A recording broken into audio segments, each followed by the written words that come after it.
Welcome back to the Transform Your Mind to Transform Your Life radio, podcast, and television show.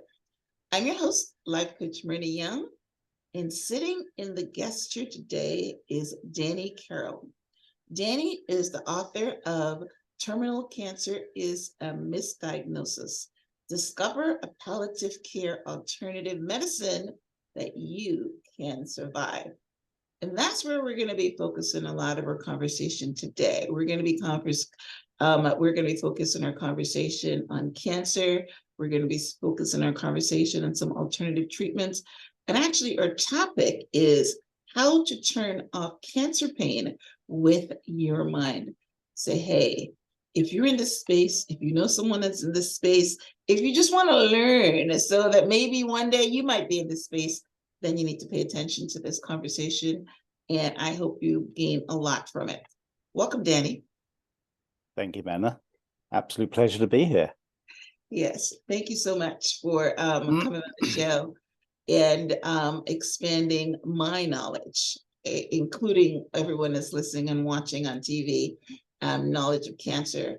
And I have a particular interest in this topic today because a close family member of mine has just been diagnosed with stage 4 non-Hodgkin's lymphoma, and she's about to start her chemotherapy treatment.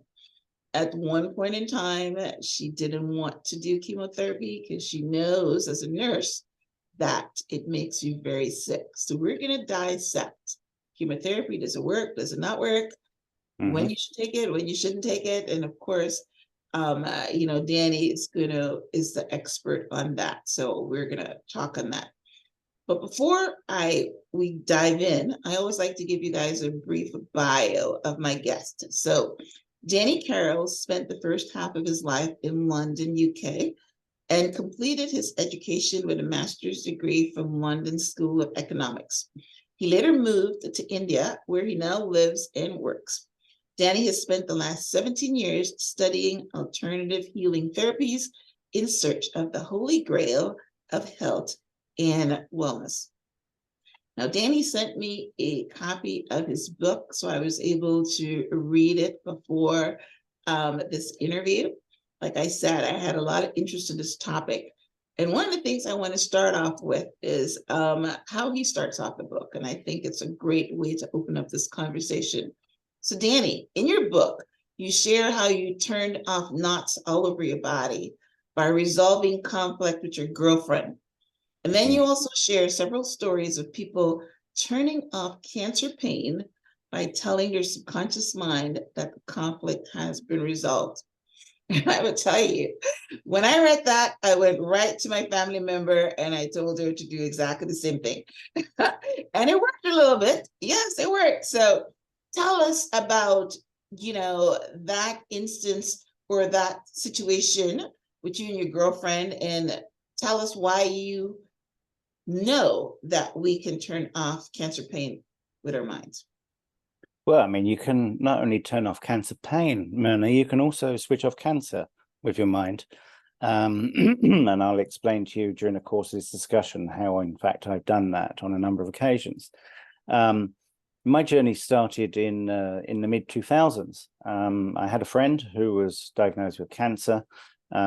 She couldn't afford a cancer treatment, so I ran a marathon in Bombay to raise money for her treatment, and I raised a lot of money, and she started chemotherapy.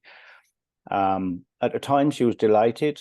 Otherwise, in India, if you don't have money, you don't have life insurance, then you just sent home and nobody cares, frankly. But when she went into hospital, although they said she had cancer, she looked, I don't remember exactly what type of cancer she had, but she looked perfectly well to me. She started chemotherapy treatments, and she used to message me from hospital saying, Danny, I don't know what these doctors are doing, but it feels like they're putting poison in my veins. And at the time, I didn't know any better. So I strongly encouraged her to continue with the course of treatment. And basically, she had 3 rounds of chemo and she died. Now, at the time, I was absolutely devastated. I both funded and ensured compliance to the treatment. And I felt a great deal of responsibility for her dying long before. You know, she was only in her early 60s and she was otherwise fit and healthy. So at the time, I was in my early 30s, early mid 34 or something. And I swore to myself that I would search the ends of the earth to find a better solution to the problem. At the time, I was working in management consulting and asset management. I had no history. I'm not a doctor. I wasn't then. I'm not now. I had no history in either conventional or alternative medicines. So I was literally starting on a zero platform. I spent 7 years up until 2012 studying all forms of alternative healing protocols. If you go online, you'll find a TED presentation I did in 2010 on nutritional healing.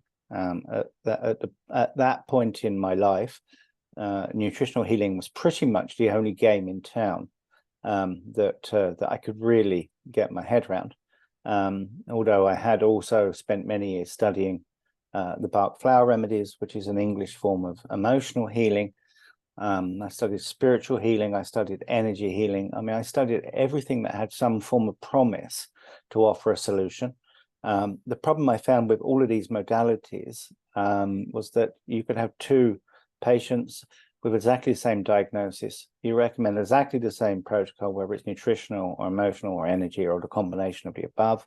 And one would live and one would die. And there was never an explanation as to why that was the case.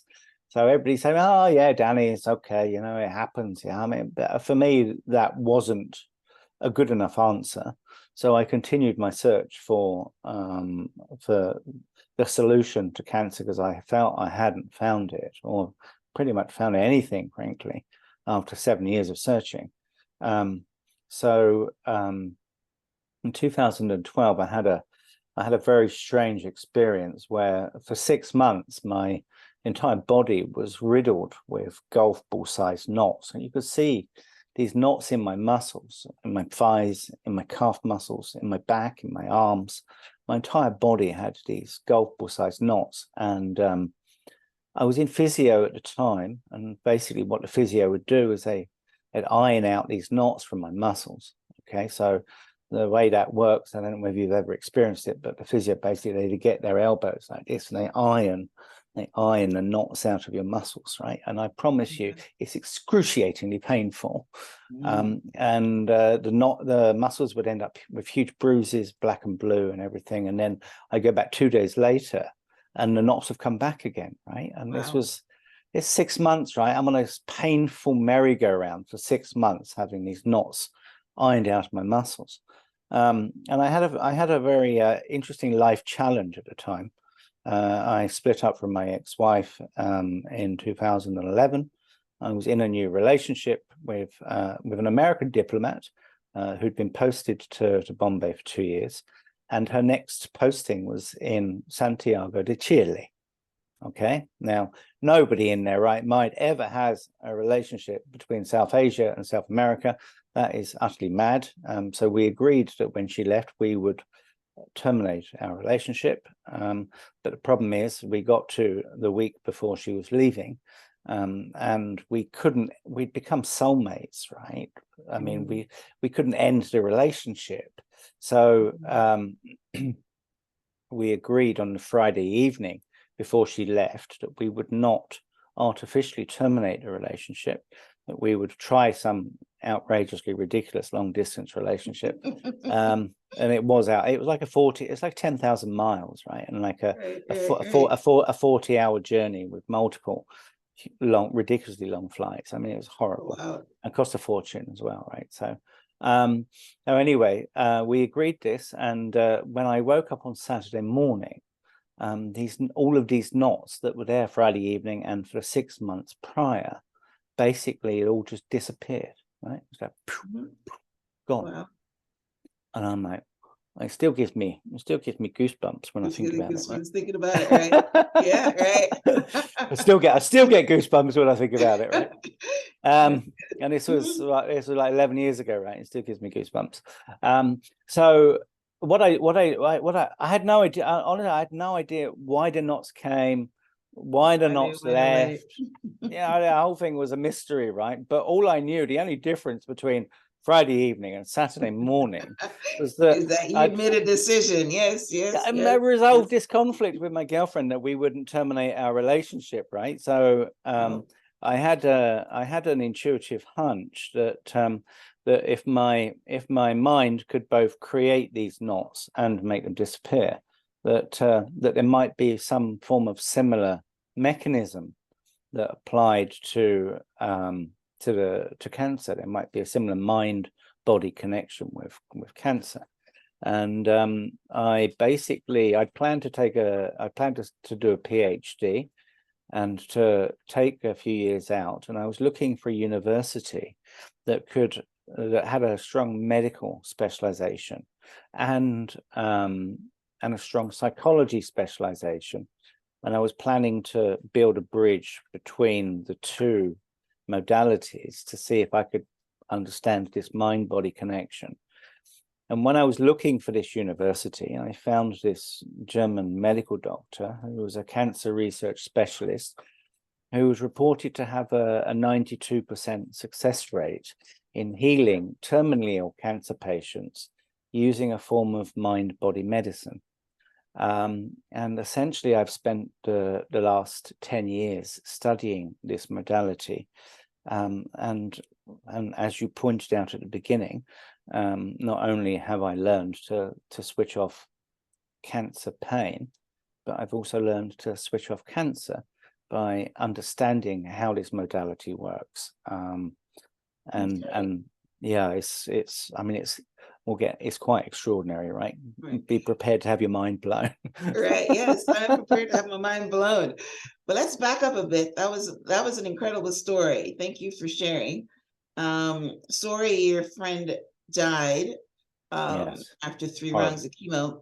Now I'm not sure. We're gonna get to chemo in a little bit, but I'm not Mm, sure. Yeah. In fact, I was watching a movie yesterday. The movie was called Unsinkable. And mm, there was a story of this gentleman. He's actually very famous. He wrote the book.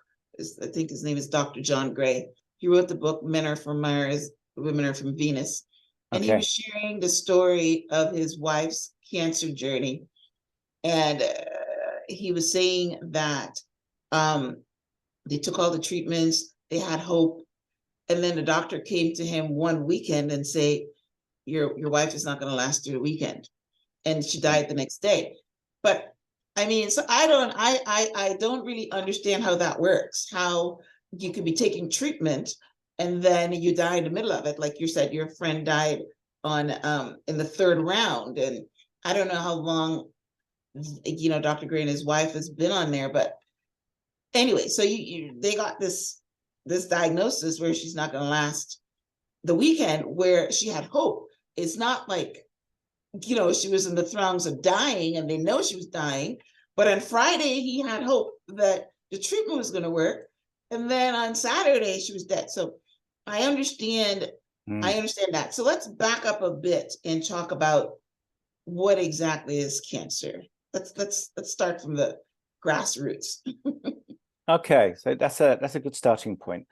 So let's do a contrast manner. Okay, let's look at what cancer is considered to be in terms of the conventional medicine understanding of cancer, and then we'll contrast that with the medical discoveries that my teacher made and what he believes to be cancer, and then we can pick the bones out of it, right? So as far as conventional medicine is concerned, cancer is essentially measured by the speed of multiplication of cells. Okay, so they're called cancer cells are called abnormally fast-growing cells, and if they're multiplying in an abnormal rate, then they're considered to be a cancer. Okay, so that's essentially, and then when you get down into the weeds a bit, cancer is then believed to spread around the body, and one cell breaks off and it goes somewhere else and it transforms from being one type of cell into another type of cell and causes cancer elsewhere. And that's what they call metastasis of cancer. Okay, so this is the current understanding of cancer in today's medical system. Okay, now my teacher, whose name is Dr. Richard Geert Hummer, okay, I'll give you his understanding of cancer, and it helps to understand how his journey, so you can understand how he came to the conclusions he did, right? So in 1978, Dr. Hummer's 19-year-old son was shot and murdered. Okay, 2 months after his son died, he was diagnosed with an aggressive form of testicular cancer with metastasis to the stomach. Okay, he was given a 1% chance to survive. He miraculously survived, and the way he survived essentially was that he had surgery, but he did not take chemotherapy or radiation. As I've learned along the journey, I understand most medical doctors do not. Okay, so what happened to him? He was in his late 40s. Otherwise, he was a healthy guy. His son gets shot and murdered, and 2 months later, he's diagnosed with an aggressive form of cancer on his testicle, a reproductive organ. Okay, now he didn't know, he was a traditional medical doctor. He didn't know if there was any causal link between his son getting shot and murdered and him getting a cancer on a reproductive organ. According to conventional medicine, it just sort of drops out of the sky, right? Oh, it's bad luck, whatever. You got breast cancer, testicular cancer, you know, it's part of the lottery. You drew a bad ticket in the lottery and you got cancer, right? Well, he didn't buy that, right? He said it can't be that my son dies and 2 months later I get cancer on a reproductive organ. So at the time, he was the head of cancer research for a gynecological oncology unit in a subdivision of Munich University in Germany. Okay, and he was working with 200 confirmed late-stage cancer patients. And what he started out doing was to interview these 200 women to find out whether they'd gone through some form of life crisis before they got cancer, and out of 200 had. Okay, and when he started breaking them down into different categories of like ovarian cancer or breast cancer or cervical cancer, what he observed is that the women in the same category had all suffered from the same type of life crisis, right? So the women with ovarian cancer, for example, had all suffered from some form of profound loss in the same way that he had suffered a profound loss by his son getting shot and murdered. The women with mammary gland breast cancer had all suffered from some form of nest or care conflict, a conflict that happens within the household. So he started seeing these patterns of behavior in these cancers. So fast forward 39 years of research with over 50,000 cancer patients using all of the best modern technology in medicine today. And what he basically concluded, Myrna, at the end of the journey is that cancer is in fact not a disease. His belief is that nature never goes wrong. Okay, what he concluded is that his son, so I'll put it into context of his health challenge. His son was shot and murdered. 2 months later, his testicles start growing in size. What he learned from that is that extra capacity added to his testicles was actually functional tissue that was designed to increase his capacity to produce sperm and testosterone, okay, with the objective or the biological purpose of increasing his ability to get his wife pregnant so he could replace the child he just lost. Okay, and what he didn't know this at the time, right? Because he was a traditional medical doctor, so he had surgery and he had the testicle removed.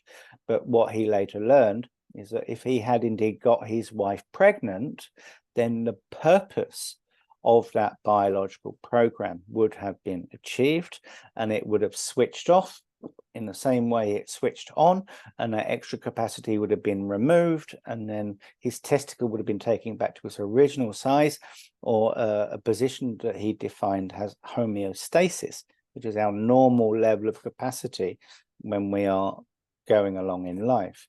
Okay, I'll give you another example. If we take a woman with mammary gland breast cancer, okay, the primary function or purpose of a mammary gland is to lactate, so that a woman can offer a breast to nurse a child. Now, a woman only lactates when she is either pregnant or when she's nursing a newborn child. Once she finishes nursing, the mammary glands dry up and then she stops producing milk. Okay, now you imagine a situation. A woman's walking along talking to a friend and she's holding the hand of a 5-year-old child and she's not paying attention. The 5-year-old child pulls away from the mother, runs into the road, gets hit by a car and ends up in ICU. Okay, now the child is now sick and needs nursing. Okay, what nature will do in that situation basically is it will reactivate the mammary gland so that the mother essentially can offer a breast to the child so that she can nurse the child back to health again. In our evolutionary development, the only tool a woman had in order to be able to nurse a sick loved one essentially is a breast. Okay, then the problem is, after she's stopped nursing a child, the mammary gland will dry up and she won't lactate anymore. Okay, so what nature does in a life crisis, like a child getting hit by a car and ending up in ICU, what nature will do is it will reactivate the mammary gland so that she can essentially offer a breast to the child so that she can nurse the child back to health again. And once the child is healthy again, the purpose of that biological program has been achieved and it will switch off in the same way that it switched on by the child getting hit by the car. So when the child's healthy again, that lump that she feels in her breast, basically that will be removed by something that we call TB mycobacteria, which is believed in conventional medicine to be a disease, but it's not. It's part of the biological process of removing the tissue that's added in this biological program. And the way these biological programs work is very similar to a woman's menstrual cycle. So if you understand that in the first half of a woman's menstrual cycle, tissue is added to the walls of the uterus in order to facilitate a pregnancy if she gets pregnant. If she doesn't get pregnant, the tissue is removed from the walls of the uterus so that through bleeding, so that she can go back to homeostasis. Now, each month, tissue is added, tissue is removed, tissue is added, tissue is removed. You know, in the case of Dr. Hummer's testicle, tissue was added. If he'd have got his wife pregnant, the tissue would have been removed. In the mother's case, if she nursed a child back to health again, tissue is added in order to facilitate that process. Tissue is removed. And this is essentially, so what Dr. Hummer concluded out of this process, Myrna, is that cancer is not a disease. Cancer is a survival biological program. Nature wants us to survive. And nature never, in your lifetime, Myrna, nature will never make a mistake. Okay? So what nature does, when you hit a crisis, nature will increase your capacity to help you solve it. And once you've solved it, it will remove that capacity. And that's the way it works. Back with a couple of questions on that. Come on, give me your best. Now, I know that there is a link to trauma. There is a link to life events, to cancer. Yes. I know that. And so what you're saying, I can believe that. But my question is, cancer is a killer. It is not a menstrual cycle. It's a killer. So when the nature adds these extra tissues, like you explained, the tissues break off and go and metastasize, and when it goes to certain organs, it doesn't allow the organ to function, so it kills you. And then even if you do the chemotherapy, chances are it always comes back. So I'm not understanding the nature thing, the scale here on the nature. But I do believe that you can turn off anything with your mind. Now, what I liked is what, like you said, when you resolved your conflict about your girlfriend leaving, the knots went away. Mm-hmm. So if your child get killed and you get all these breasts and you have a new kid, you get pregnant again because you replace your kid, then the cancer goes away naturally, because it happens. I mean, there's a lot of spirituality that have talked about tumor dropping in the toilet, and that one. I mean, one day you have cancer and the next day they can't find it. So I know that these things happen, but everybody don't know why it happens. There, a lot of people assume that it's prayer, and you pray and prayers and whatever. So that is a good conversation to have, and it's a good conversation to say that cancer, because it's adding tissue, it's solving a problem, which is a perfect way to say it. So let's talk about turning off the pain part. I know. All right, before I go there, my family member has a blood cancer. It is a lymphatic cancer. What situation would that solve? Okay, can I suggest that we start on the fundamentals and we'll do big picture and then we'll go into the detail? Sure. Is that all right? Yeah, this conversation flows. Yeah. So let's start on your assumption that cancer is a killer. Okay, and let's work around that topic, and then we'll move into specific type of cancers from there. Okay, now, cancer is a killer. It's not. People very rarely die of cancer. People die of cancer treatments. Okay, so let me put some meat around those bones, right? Today's medical system, and this is whether it's conventional medicine or alternative medicine, are systems of symptomatic treatment.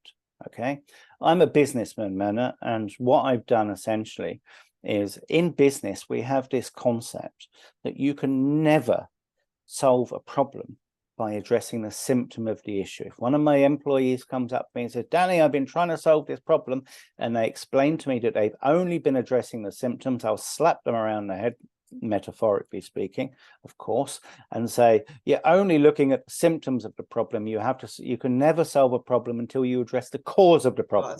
Right. Yes. Okay. So I apply those same standards of problem solving that I use in business. I apply those same standard of problem solving into health as well. Okay. So if we look at the situation that Dr. Hummer was in, for example, the tumor on his testicle essentially is the symptom. It's the outcome of the. So let's play it through. What was the cause of the problem? The cause of the problem was his son getting shot and murdered. That life crisis, basically, the life crisis triggers the brain, goes to the part of the brain that manages the testicle, and the brain says, right, we have a crisis. Increase the size of the testicles in order to be able to increase sperm and testosterone production so that we can have a better chance of getting the wife pregnant. But the testicle is just a symptom of the problem.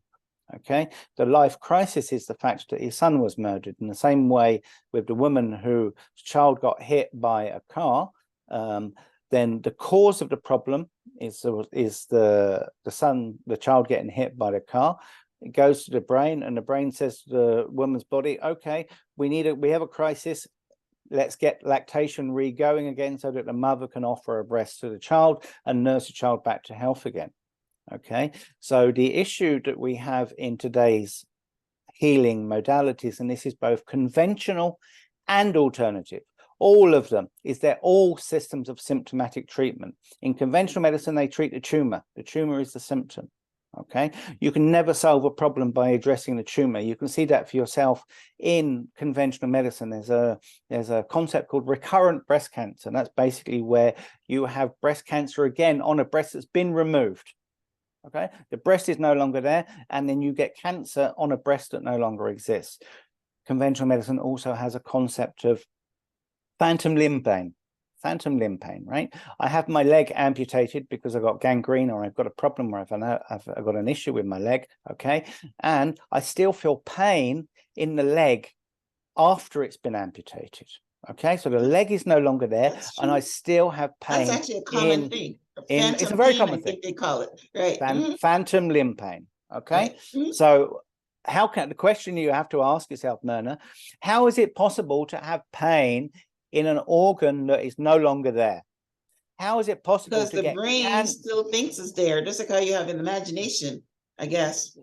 so let me explain, right? We have a life crisis. All of these programs are run in the brain. The brain is the CPU. The brain is the processing unit that manages this entire ecosystem. And the brain sends down the message to the organ, right? The organ is the symptom. It's the output of the problem. You can never solve a problem by addressing the symptom. You can never solve a problem by addressing the organ. Okay, because it doesn't matter if the organ is there or not, the biological program will still run in your brain. If you want to solve a problem by addressing at the organ level, the only option available to you is essentially to have your head cut off, and that is not a good thing to do. I'm not recommending that you do that, Myrna. Okay, no, that will kill the host. We can't run without heads. We cannot have our heads chopped off, right? But when you look at phantom limb pain, when you look at things like recurrent breast cancer, when you look at people who still experience colon pain with ulcerative colitis, even after they've had their colon removed, okay, so removing the organ makes zero difference, okay, because the program still runs in your brain. Okay, now this is a problem not only in conventional medicine but also in alternative medicine. If I go on a vegan diet, so say the woman's walking on the street, the child gets hit by a car, ends up in ICU. Okay, the woman says, I've got breast cancer, she feels a lump in her breast, so I'll go on a vegan diet, or I'll do Laetrile, or I'll do vitamin C injections, or I'll do ozone therapy or immunotherapy, or whatever you want to do, right? It doesn't make any difference, because the biological program is designed to keep running until that child is better again. And when the child is better again, basically the purpose of that program has been fulfilled, regardless of whether you offered your breast to the child to nurse them or not. Once the child is well again, then basically that biological program is no longer required, and the subconscious mind will switch it off in the same way it switched it on. Now, the mistake people make is they correlate the treatments they had. I asked you about blood cancers. What would be the connection there? I can't see a life event that's solving. Right. Okay. So the way blood cancers work, right, is that when you go into depression, okay, what happens is you get ulceration in your bones and in the bone marrow. Okay, so when you go into a period of decline and depression, this affects the bones. Now, when you pull out of that depression and you start, so I'm a bad employee, I'm a bad wife, I'm a bad husband, I'm a bad mother, I'm a bad child, or whatever it is that's causing that problem in your life. When you turn the corner and you say, right, okay, maybe I'm not such a bad employee, mother, father, child, whatever it is that was causing that problem in your life, basically what happens is that the bones need to start repairing. Okay, and so the bone marrow has been damaged and the bones have been damaged during this process of depression. Okay, now when they start healing, you will start feeling pain in those bones, but you will also, for the bone marrow to repair, basically what it will do is it will send out what's called immature blasts of white blood cells. Okay, and then a couple of weeks later it will send out immature blasts of red blood cells. Those immature blasts basically are harmless. Okay, you're going to, when you start repairing those bones, you're going to lack energy, you're going to have pain in the bones because they're healing. Okay, this is where we get into pain, right? Pain is designed to stop you from using something so that you can give it the time, space, and energy to heal. But then when you go in for a blood test, they say, oh, you've got a white blood cell count of 100,000, so you've got blood cancer. Okay, because they don't understand the cause of the problem and they don't understand the purpose of the biological program. So therefore, they assume that the body is going wrong, when in fact it's not going wrong, it's going right. It's just they don't understand it. Okay, so bone cancer, whether leukemia is the primary name given to it, essentially is the healing phase of depression, which has damaged the bone and the bone marrow. Okay, if you had gone and laid down and slept for a month and eaten a high protein diet, basically the bones would have had the time, space, and energy to repair, and the body would have healed, and you would have got back to homeostasis, which is basically full health again. All right. Okay. Come on, That keep makes going. sense. Keep going. That makes sense. No, I You're- got it. Well, You, what you want to know, your friend has non-Hodgkin's lymphoma, right? Right. Mhm. Okay, so non-Hodgkin's lymphoma essentially affects the neck here, Right. and down to just below the diaphragm. Okay, now this is Right. very interesting. These lymph glands that come from the neck down to just below. These are actually, they have no current biological purpose. These are lymph glands that we used to use for breathing when we were in our water period of our evolutionary process. So they were basically gills, right, that used to be used for the lungs. Okay, now they're not used for anything. It's got these. Now, what Dr. Hammer described non-Hodgkin's lymphoma as, that affects these lymph glands, the branchial arch, basically he calls it a cancer fear conflict.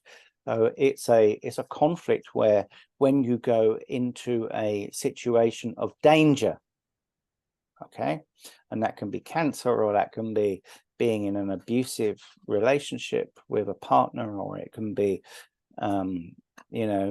being chased by gang members, or anything that is perceived as a situation of danger. What happens is these lymph nodes, basically, they ulcerate. Okay, now again, when they start swelling up, when you become safe. Okay, so when you get out of danger, then these lymph glands will start swelling up, and that's what they call non-Hodgkin's lymphoma. So the ulcer, that in terms of the tissue plus, tissue minus that I described in the menstrual cycle, in these lymph glands, it's the opposite, right? So when you go into a situation of danger, these lymph glands will ulcerate and reduce in size, and then so it's tissue minus. When you get out of danger, then it's tissue plus. They'll start repairing, which means that you'll have pain, you'll have inflammation in these lymph glands, and basically it's related to the situation. So it means that you are no longer in that situation of danger. Now, if I put chemotherapy on this program, the effect it has essentially is nothing. Okay, all it will do is essentially make me very, very sick and potentially kill me. I mean, of the many studies I've read on chemotherapy, I quote a study carried out by oncologists in Australia in 2004, which gave the survival rate of people who take chemotherapy at barely above 2%, which means that chemotherapy kills essentially more than 97% of people who take it. And it's not so surprising, because chemotherapy essentially is mustard gas. Now, why are they using chemotherapy? They're using chemotherapy because they're trying to kill the cells, okay? Because they think the cells have gone wrong.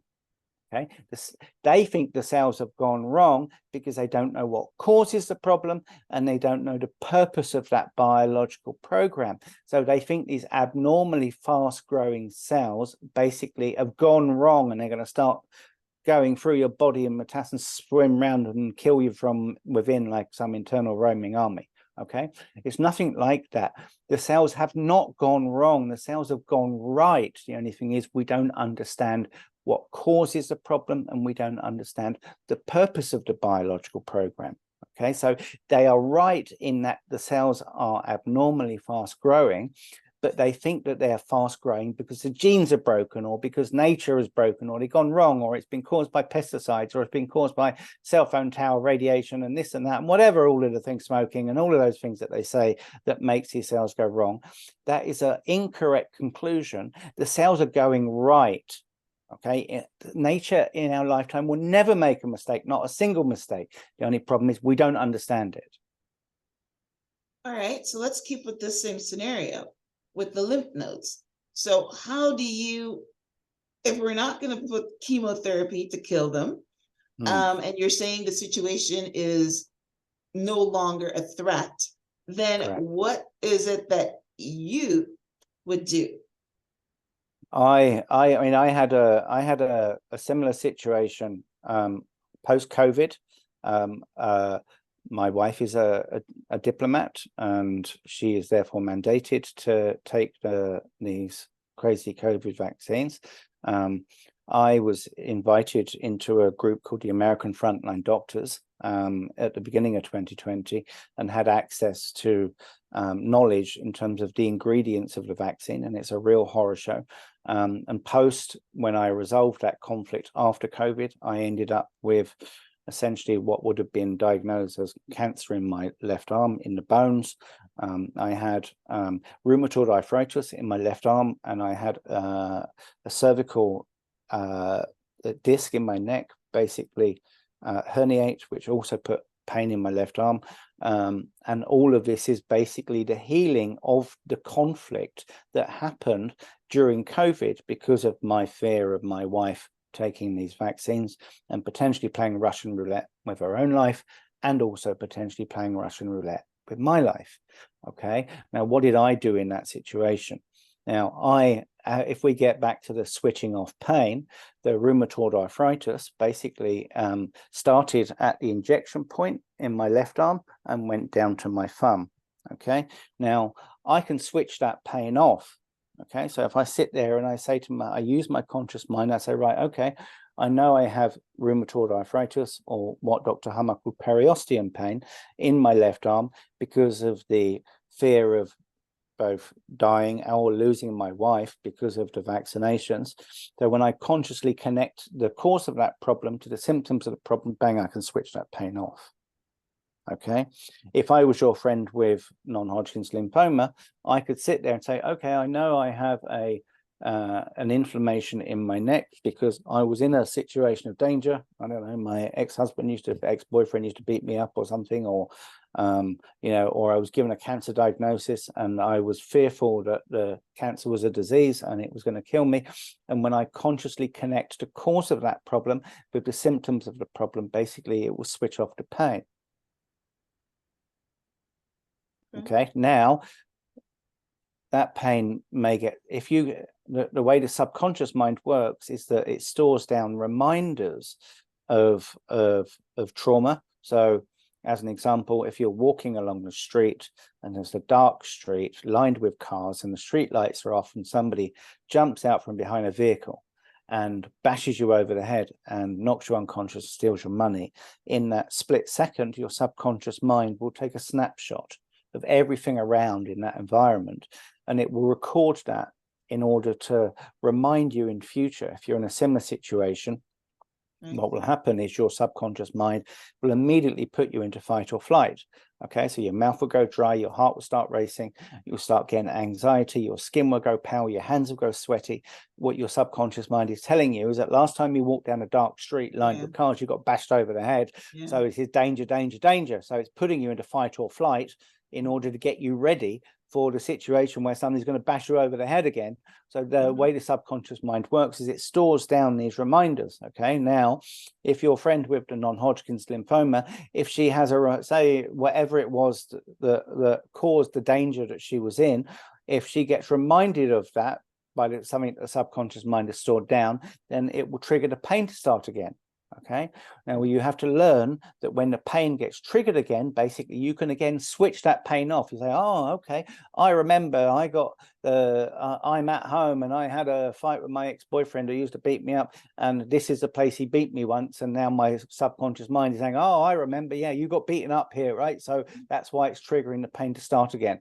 And when you connect that reminder, you say, oh, this is a reminder of, and basically then it will switch the pain off again. Okay.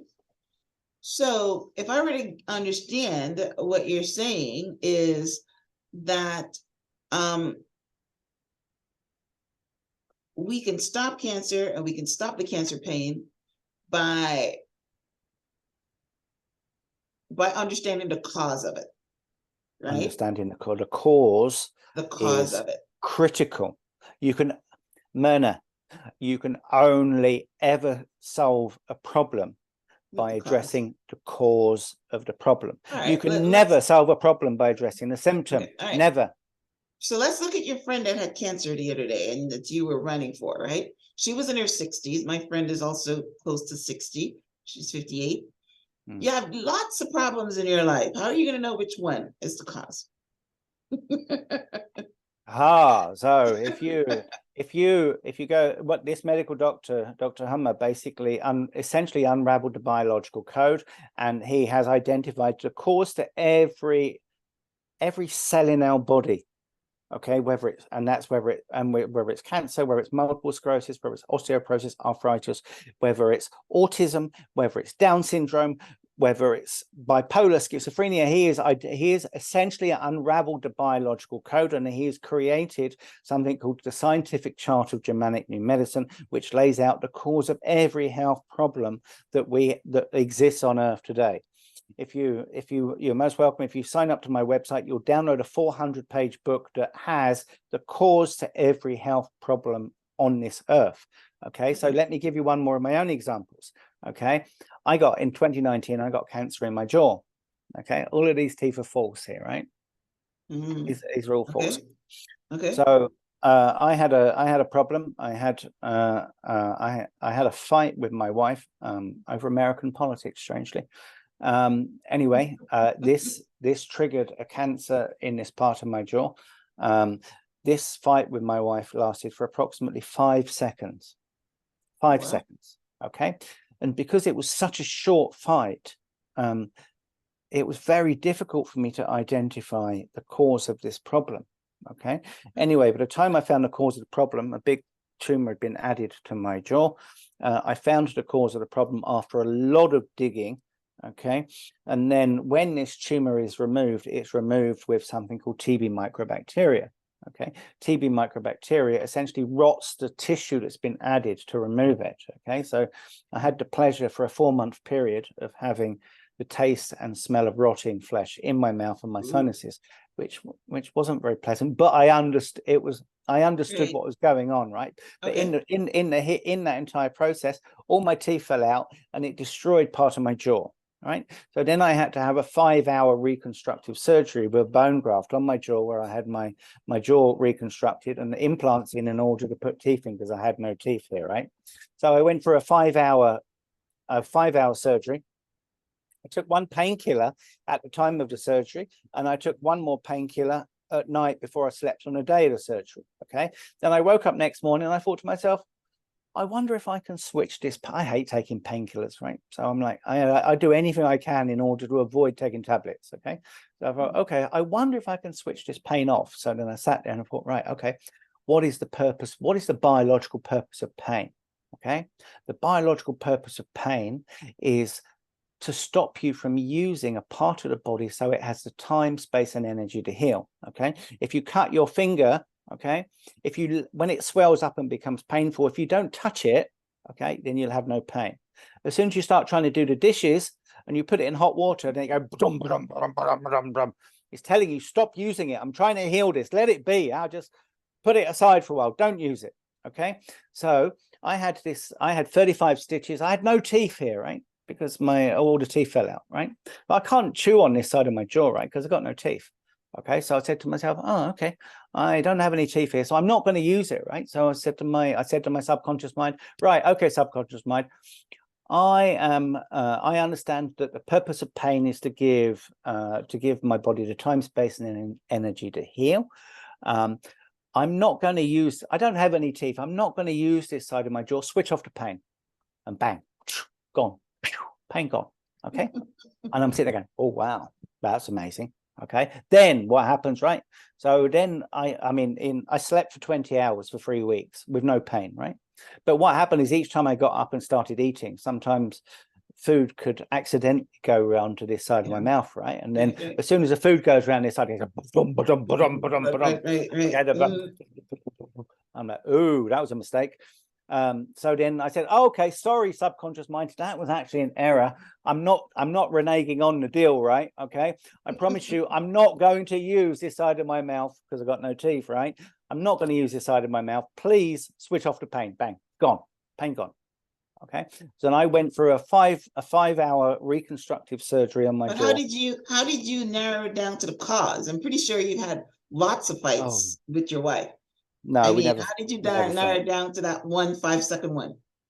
Well, luckily at the time, it also triggered a problem in my neck. It was an intellectual conflict that affected my neck, which gave me the ability to. But I literally, the problem in this area of the jaw is that you have in nature there are different what they call germ layers, which is like probably way too much detail. But in this area of the jaw, you have all of the germ layers. So I essentially had to go through a process of could this be the problem? No. Okay, that I haven't experienced that. Could this be the problem? Okay, I haven't experienced that. And I had to go through and literally go for a process of elimination for all of the potential causes until I got to the actual cause of this. And the pain I was experiencing was quite extraordinary.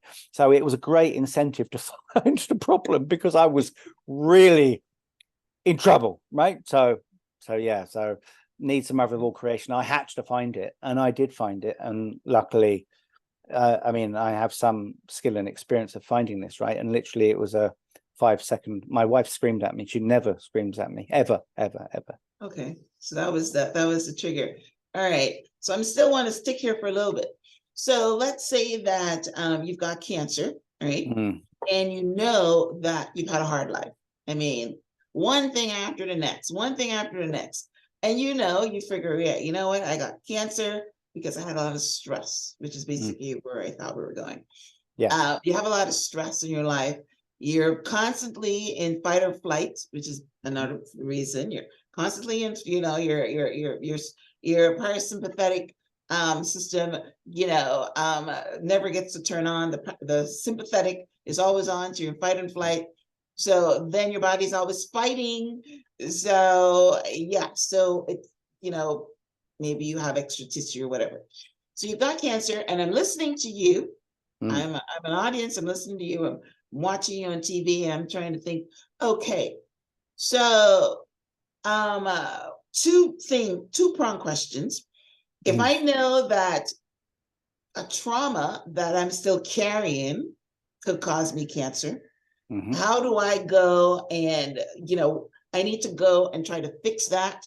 And two, if I want to turn off the pain, if I want to turn off the cancer, I need to find out which of my life events is affecting me. So let's say I picked the wrong one. Is it going to work? No, you got to pick the right one. You got to pick the right one. Yeah, because look at it, right? I mean, let's be perverse just to highlight the issue, right? I mean, if Dr. Hummer had testicular cancer because his son was murdered, right? If he at the same time had breast cancer, which can happen in men, it's relatively rare, but it can happen. If he had or if he was the woman who had breast cancer, if he's trying to, so he can't breastfeed the son, right? Because the son's been murdered. Okay, so you've got to each biological program has a biological purpose. You've got to understand the program and what causes it, and then be able to use that as a sniper's rifle in your life and say, right, okay, which is the specific emotional trauma or life crisis I've experienced in this, I don't know, separation conflict, self-worth conflict, whatever it is that's caused specifically that area, that specific problem. And this is what the practitioners who, like me, study this biological science for years, basically learn to do, essentially. All right. So you, I think you told me that you can help my friend So what do you offer? What is it that you offer? Do you offer service? Your book talks about palliative care alternative medicine. Do you offer that? So this is the book, right?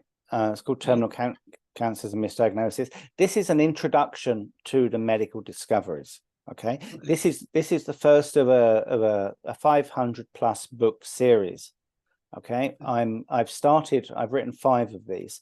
The problem with these medical discoveries, Myrna, is, like me, it's taken me 10 years of applied mind in order to be able to understand these medical discoveries, right? And the vast majority of people are not going to do that. They have one problem and they want to solve one problem.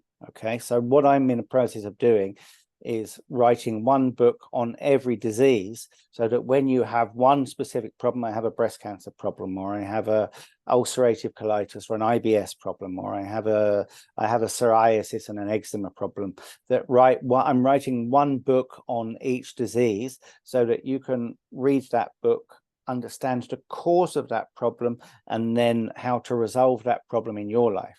Okay, so what I'm doing is essentially making these medical discoveries accessible, so that anybody with no knowledge or no understanding of the subject can read, understand, and absorb understand the problem. Okay, when you understand the cause of a problem, Myrna, you have a chance at being able to solve it. Okay, if you cannot solve it on your own, and on my website, which is my name hyphenated, danny-carroll.com, I have resources of consultants who have, like me, been learning these modalities for many years, who you can reach out to, who will guide you on how to identify and resolve those issues in your life. Yes. In a nutshell. Yes. I thought so, because like I said, a lot of people can't go as deep in order to figure out which one is the cause. Now, you also said something earlier that you've got on your website a 400-page article on, let's say, if you've got testicular cancer, what can be some of the causes? Is that what I heard you say earlier? It's a 400-page ebook, essentially, that summarizes the entire medical science. It's the best book available that's been translated into English, and that is available as a free download on my website. I've also put a 1-year course of classes, so it's daily 6 to 7 minutes classes that get emailed in MP3 format, and you can take like a free 1-year course, learning slowly over time, in order to start teaching you about these medical discoveries. And there's a ton more. I've got a resource page on my website that gives tons of free content that you can then access to start the learning process. And I mean, some people want to learn this in detail, and others don't, right? Dr. Hummer left some very wise advice. He said it's always best to learn to swim before you get into the water. Okay, it's very difficult to learn. I say that quite often. It's very difficult to learn to swim when you're drowning, right? I actually say it differently. I say you can't learn to swim when you're drowning. You're saying getting in the water. Yeah, you can't. It's very difficult to learn to swim when you're drowning, right? So if you're stage 4 terminal, which is essentially most people who come to me, I mean, I can still help many of them. If you're breathing, you can still solve a problem, right? But it's much easier to learn how your body actually functions biologically when you're not sick, right? When you've got the mental ability to be able to go down and absorb it slowly over time, so that when you end up in the deep water, potentially looking to drown, that you're a strong swimmer and you can pull yourself out of it in the same way I have. Well, that's what I said earlier. I mean, for anybody that's listening, they may or not be in a cancer, know someone that has cancer, have cancer, but it's good to know for the future. I mean, like you said, it's not only cancer, it's all those different diseases. Everything. They all have causes, right? Yeah. So, and we talk, and I can tell you the joy and the ability, like when I switched this cancer off, this pain off in my jaw, I mean, it's mind-blowing, right? When I was learning these modalities, I used to wish myself sick so that So I you could can learn. get the practice You of, can right, turn it off, right? switching it off, right? Oh, it's just, it blows me away every time I do it, right? So I get psoriasis or eczema or something, and then I can just, I don't have to suffer the itching and stuff, right? I can just switch it off, right? Yeah, And yeah. same, the Well, pain, I can switch the pain off, right? So yeah. I mean, I live the place I live is a place where I have no fear of disease, right? And it is just the most beautiful world to live in, and I strongly encourage people to come and join me. It's just truly amazing. You're talking about Bombay? No, I'm talking about the place where there's no fear of disease. In the mind, Myrna, in the mind. In your mind. Okay, When you now. understand it, there's no fear, right? It's like if somebody, Yes, oh, you got yes. cancer. I mean, I got cancer on my back at the moment, right? And I got melanomas on my back, which is essentially caused by people stabbing me in the back, right? And whatever. I mean, I say, oh, you got cancer in the Wow. back, right? Okay, yeah, Yeah. whatever. I mean, Well, I have turned off pain. I used to have some really intense pain in my leg, like a sciatica pain. And when I would go to bed at night, this thing would just throb. And because I do meditation, I learned that if you breathe into a pain, that you can release it. And I breathe into it and I released it. Now, listening to you, maybe I figured out the cause. I don't know. once you know the cause of the problem, then basically you can literally switch it off like a light switch. It's just quite extraordinary. It sounds completely nuts, right? But No, it's not nuts. I promise you, it's the real deal. But what I encourage people, Mona, when they're starting their process of learning these medical discoveries, is that you should always remain skeptical. I am the most skeptical person ever, okay? And I don't believe anything that anybody tells me, and you should not believe what I'm telling you, okay? You should always remain skeptical. You can never have conviction in anything until you have personal experience. And when you have personal experience, then you can have true conviction in well, that's why they say you go into it with an open mind. If your mind is shut, then everything. Open mind and skepticism. Right. Yeah. Open mind, skeptical. That's amazing. Yeah. All right. So tell us about your book. It's called Terminal Cancer is a Misdiagnosis. Discover a palliative care alternative medicine that you can survive. So why did you write it? What is the main message in the book? And how can our listeners and those watching in TV pick up a copy? Okay, so this is the book. It's available on Amazon in audio format, in Kindle format, in paperback, and in hardback, and it's available globally. This is essentially an introduction to this body of knowledge. Okay, it's autobiographical. It's the journey I've been on over the last 17-18 years of both studying many modalities, healing myself and healing others.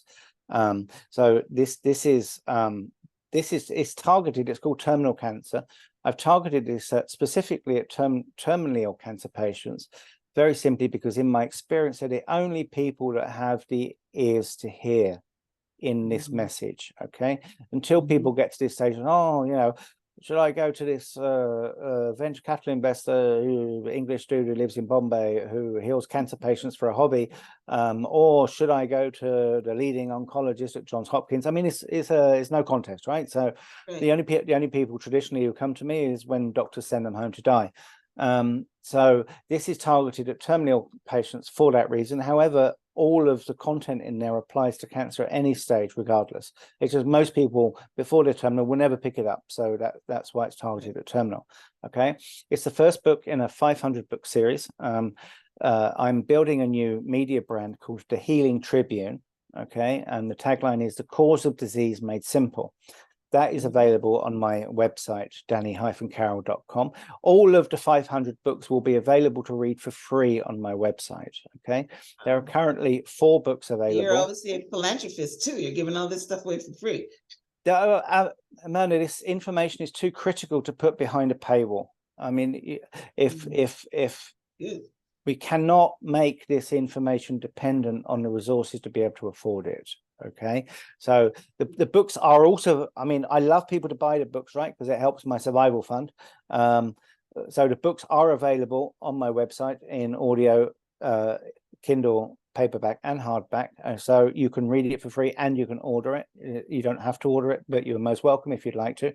At the moment, 4 books are up there. So the first book was on IBS and ulcerative colitis. The second, that's because that's the first problem that I solved using this knowledge. The second book is on. By the way, my friend that has cancer, that's how her problem started, and the reason her cancer got to stage 4 is because she thought it was ulcer, because it actually affected her stomach. You know, what you said was actually true. It started in her neck and then it went down to her stomach. You know, Yeah, that's exactly what you said. She has a tumor right at the end of her esophagus before her stomach, so then she couldn't eat. But anyway, yeah, that's where that's what she thought it was. But so I'm glad that you're starting there. Yeah. So the problem with the esophagus basically is a problem you can't swallow. So she's being forced to swallow something that she doesn't want to swallow. If the problem is in the colon, it's actually, it was what Dr. Hummer called an ugly or a shitty conflict. So it can relate to things like inheritance and stuff like that, which, you know, or a problem you can't solve that's ugly in a fight within the family and stuff like that will affect the colon.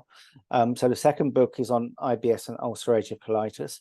The third book is on atopic dermatitis, and that covers everything: psoriasis, eczema, warts, even like chickenpox, measles, vitiligo. All of those things are covered in atopic dermatitis. And then the fourth book at the moment I've written is on breast cancer.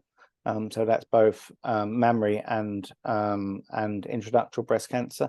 And once I've finished launching this book, which is fairly I mean, it's quite a job. It's the first time I've ever launched a book, and it's probably nuts, but anyway.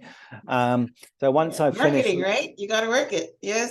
Mate, I'm telling you. So once I finish launching this book, I will get back to writing books again, and hopefully from September onwards, I will start writing 1 book a month. So then I will start writing 1 book on every disease. So then over the next period of time, I will write 1 book on every disease, and they're all being written so that anybody with no knowledge can read, understand, and absorb. They're all small books, like a Reader's Digest, so they're typically 60 to 80 to maximum 100 pages. So it's like a 1-hour read, so you can go in and you can understand in 1 hour what caused your problem and how to fix it. And they're all written in lay language, so you don't have to be a medical doctor in order to understand it. So what I'm trying to do, the problem, Myrna, is that it's taken me 10 years of studying this medical science in order to be able to get my head around it. Most people are not going to do that. So what I'm doing is making it accessible so that anybody with no knowledge. I have one problem. I got IBS. I want to solve that problem. I don't want to learn the whole of this medical science to solve one problem, right? I've got IBS. I want to solve that problem. So when there's 1 book, 1 problem, and that's the way it's designed. Wow. Let's touch on the chemotherapy again before we wrap up. Yeah, let's do it. Yeah, why is it that if the chemotherapy is killing the cancer and killing all your cells, what exactly is the problem with it? Okay. All right, let me see if I'm smart enough to understand what you're saying. Because we're Come on, let me see if you can answer that question. Let me see if you can answer that question. So we're not solving the cause. So okay, so I'm wrapping my head around it. So let's look at your friend with the testicular cancer, right? So he's got testicular cancer, he cuts it out. Let's say he had chemotherapy and radiation and it's gone, but he dies because it comes back because the problem is not solved, or we didn't figure out the cause of it in the first place. Is that is that your answer? You can. Am I smart? You're very smart, my darling. You can never solve a problem by addressing the symptom of the problem. Right. The only way you can long-term solve any problem is by addressing the cause of the issue. Point number 1. Point number 2, the doctors are using chemotherapy because they're trying to kill the cancer assuming that the cancer is a disease that's going to spread around your body and all of that sort of stuff, right? But it does. The cancer is not a disease. The cancer is a survival biological program that's trying to help you to survive and not kill you. So you are essentially attacking the firemen who are putting out the fire, yes. basically right, saying, oh, I did a survey of every fire in town, and every fire there was a fireman, so let's go and kill the fireman, right? It's like, no, the firemen are helping you in order to put out the fire. You can't, if you kill the fireman, the fire will burn everything down. Okay. You're killing the fireman. Okay.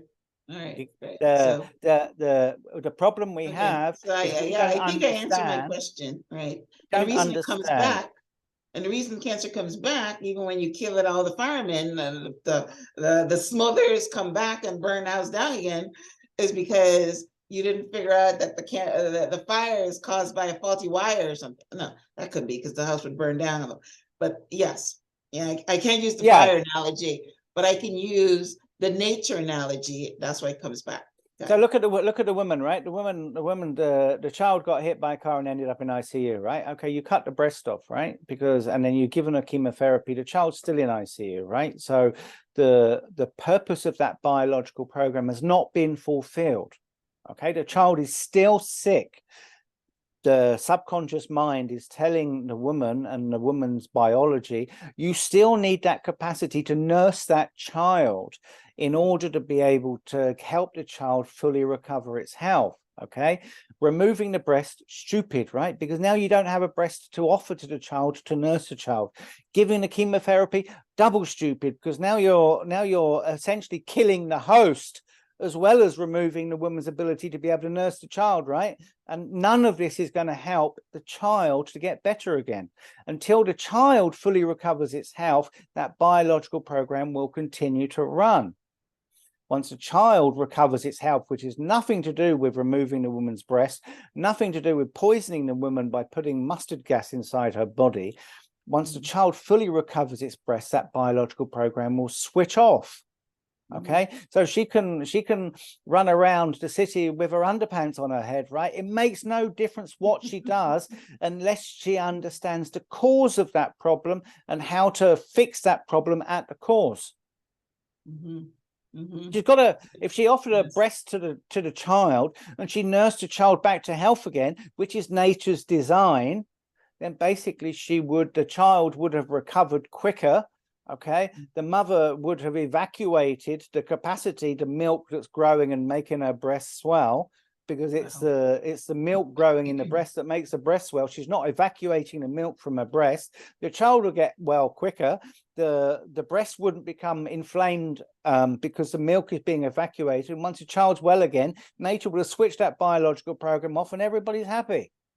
Yeah, well, this show is called Transform Your Mind, and you have transformed my mind today on causes of cancer and how we treat cancer. And I will tell you, I'm going to run with your information right to my friend. Yes, I'm going to run with this information, because now knowledge is not power until you use it, right? Knowing something and not doing anything with it, it's useless. So thank you so much, Danny, for being on the show. Thank you so much for expanding our mind. Hopefully, this conversation saves lives. I commend you for what you're doing, because I see your heart, I see your passion. Not like you're getting rich off of this work. You're just sharing, and you're just working, and you're just wanting to make this world a better place. And whenever you come to anything with that kind of purpose, God will give you success. So thank you so much for coming on the show. Thank you so much for expanding my consciousness. And hopefully it's going to save someone's life, maybe even mine. If your friend wants help, then refer her to me, and I'm happy to guide her. Yeah. Well, I'm going to talk to you off when we finish the recording. Yeah, I can be your ears. Yeah. All right, guys, listen. Thank you so much for tuning in to this week's episode of Transform Your Mind to Transform Your Life. this is a perfect topic today for what I try to do on this show every week. And that's to bring you information, guests, like Danny, that can help you transform your life, live your best life now. So thanks for tuning in. If you're listening to this on iTunes, would love for you to rate and review the show so we can find a larger audience. A copy of a transcript of my conversation with Danny will be on the show page, which is blog.myhelps.us. And I will link out to his website. There's a ton of resources on his website. Definitely pick up a copy of his book, the one that we've been talking about today, which is Terminal Cancers and Misdiagnosis, and all the other books that he talked about. I think he left us about 5.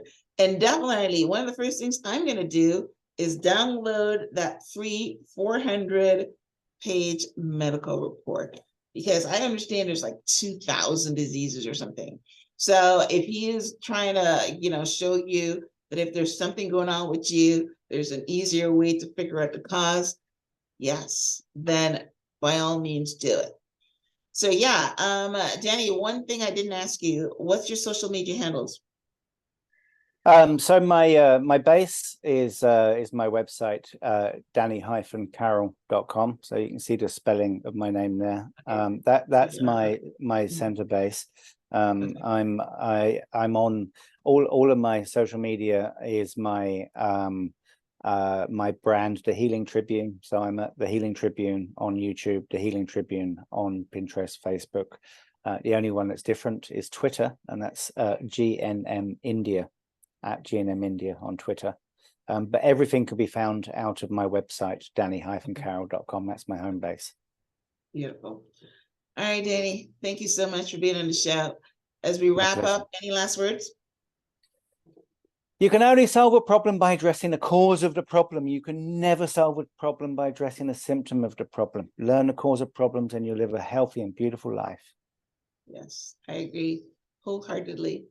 Thank you guys for tuning in. Thank you, Danny, for being on the show. Until next time, namaste. Namaste.